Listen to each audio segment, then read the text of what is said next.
When they went inside the land, they said a tremendous thing. V'shama ino tenefilin, which means when they said, the Meraglim, when they went inside Israel, they had anakim, they had giants, very, very tall, massive people. And they said, V'shama ino tenefilim, bnei anak. We saw the Nephilim. The reason we call them Nephilim is because it always looks like they're about to fall on you. They're so massive, and you're so small next to them, it always looks like they're about to jump over you or step on you. So the Meraglim said that in the land of Israel, they saw major giants, big people. We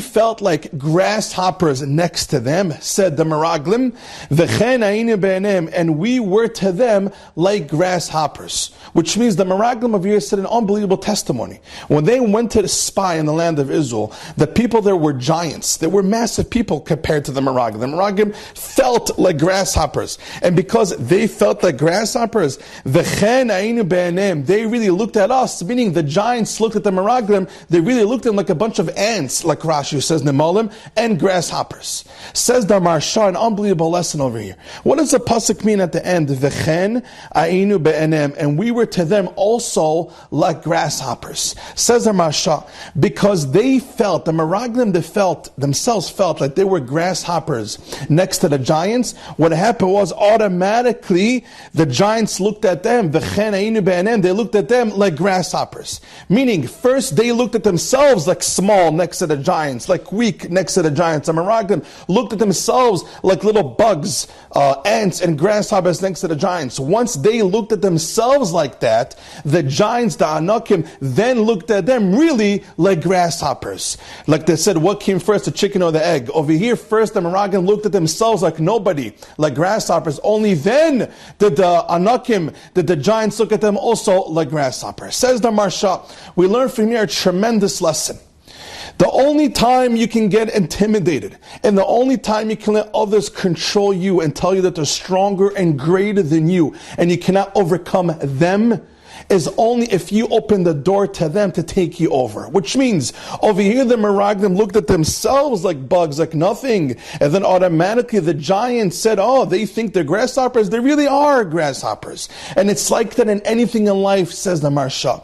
The Yetzer Hara, the Nivan inclination, Rabbatai, is full of esh. She's full of fire. And we are Basar Adam. We are made out of flesh and blood. The Yetzer Hara is much stronger than us human beings. The Yetzer Hara is overwhelming. He's a giant. He's massive. But when does the Yetzer Hara have control over you and over your life and your decisions in everyday life? Only when you look at yourself like a nobody. The Yetzer Hara senses that. He feels that. He has that chush. He says, you're a weak guy. You don't have confidence in yourself that you can beat me. You don't have confidence in yourself how much Hashem chose you to fight the Yetzer Hara. Once that happens, the Yetzer Hara takes over you. When you open the door for the Yetzer Hara to come in, that is when the Yetzer Hara takes over a person. When you look at yourself weak, when you look at yourself like a chagav, like a grasshopper, when you look at the Yetzer Hara like a giant that can take you over, that's when the Yetzer Hara is actually going to take over your life. But really, Rabbatai, every single person has the choice to beat the Yetzer Hara. How do you beat the Yetzer Hara? Yidgabel ke'ari. A person has to tell himself, I'm going to be bold like a lion, like a tiger. I'm going to be strong like a lion to beat the Yetzer Hara. And Hashem said, whoever wants to beat the Yetzer Hara, it is not overwhelming. Why is it not overwhelming? Because I'm going to beat the Yetzer Hara for you. How does Hashem beat the Yetzer Hara for you? When He sees that you're trying and you're doing what you could to beat the evil inclination. When you try to change and grow for the better, the Yetzer Hara will be defeated by Hashem. But Hashem only defeats the Yetzer Hara for you when He sees that you're trying. So even though the Yetzer Hara is massive, don't tell yourself, who am I?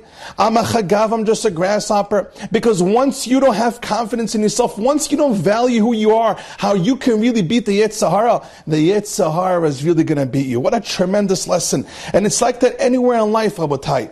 Confidence is not walking into a room thinking that you're better than everybody else. Confidence is walking into a room knowing that you are different than everyone else.